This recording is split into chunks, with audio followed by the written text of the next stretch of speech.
identifié comme le porte-parole de ADF, M23, a été filmé dans la province de Byumba.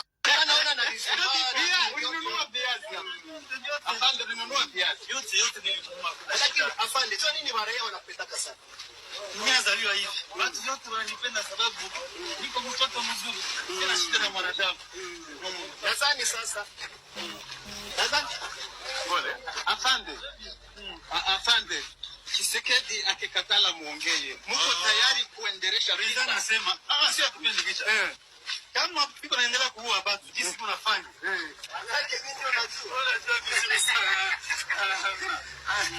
Ambia wale ambao wanatufuatilia kwenye Bingwa TV, waambie wapatie ujumbe. Ujumbe sisi tunasema, sisi pesa nasema, sisi tunapenda amani, hatupendi vita. Lakini kama government ya Kongo iko naendelea kuua watu, tutaenda okoa wakongomani ambao wako na shida. Tuko tayari kwa hiyo. Tayari. Afande, kama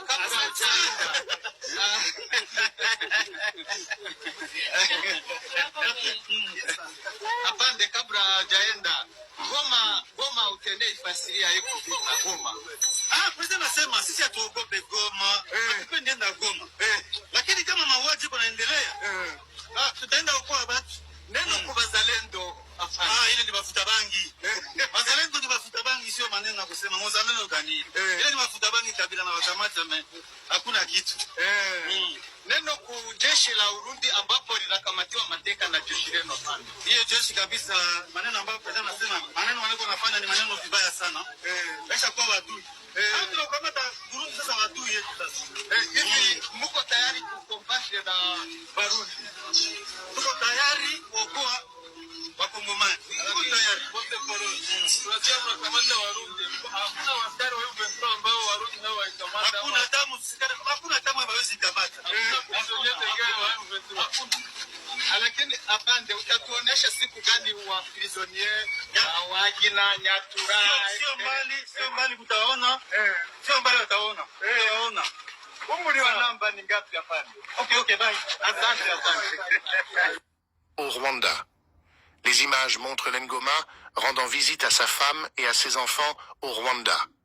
Ce qui soulève des questions importantes sur le rôle présumé du Rwanda dans le conflit en cours en République démocratique du Congo, RDC. L'apparition de Willy Ngoma à Byumba, une province rwandaise, ajoute une couche de complexité aux accusations concernant l'implication du Rwanda dans les attaques contre la RDC. Les images montrent Ngoma, qui serait un rebelle, en présence d'un environnement rwandais bien armé. Cette révélation renforce les soupçons selon lesquels le Rwanda, sous la direction du président Paul Kagame, pourrait participer activement aux actions menées contre la RDC. La vidéo soulève des inquiétudes quant à l'étendue de l'influence et du soutien du Rwanda aux personnes impliquées dans des activités de rébellion contre la RDC. L'environnement bien équipé dans lequel Willy Ngoma est présenté suggère un niveau d'organisation et de soutien qui mérite une enquête plus approfondie.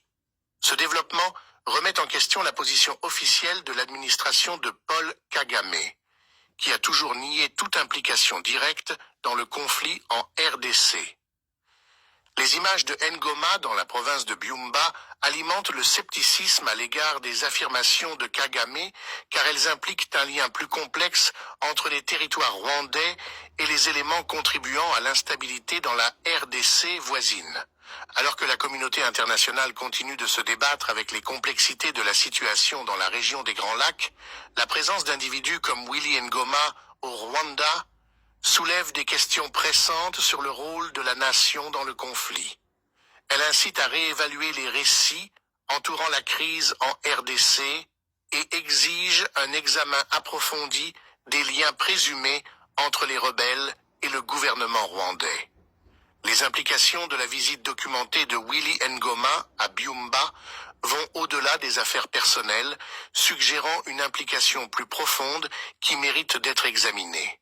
Cette révélation souligne la nécessité d'une enquête approfondie pour déterminer l'étendue de la participation du Rwanda au conflit en cours en RDC.